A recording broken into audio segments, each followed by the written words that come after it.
Welcome to The Last Breakfast. Please enjoy the video.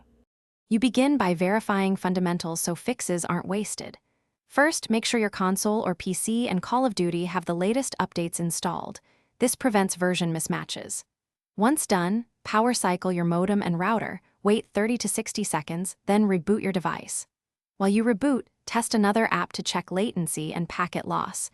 This tells you whether the issue is local or your ISP. If you already did these, move on to network routing steps. Next, you tackle routing and ports because many multiplayer failures come from blocked traffic. Check your NAT type in network settings.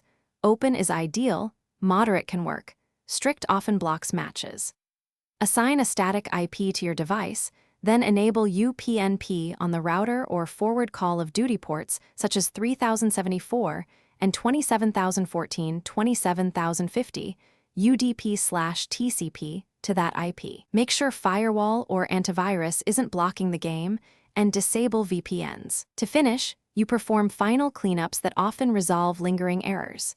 Clear the game cache or temporary files, and if problems persist, reinstall the game after backing up profiles and settings.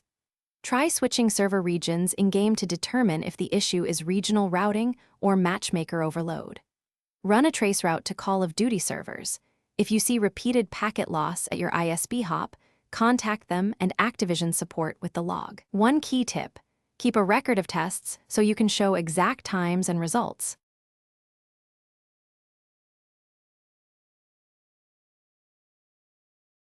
Thanks for watching. If this was helpful, leave a like and consider subscribing. See you next time.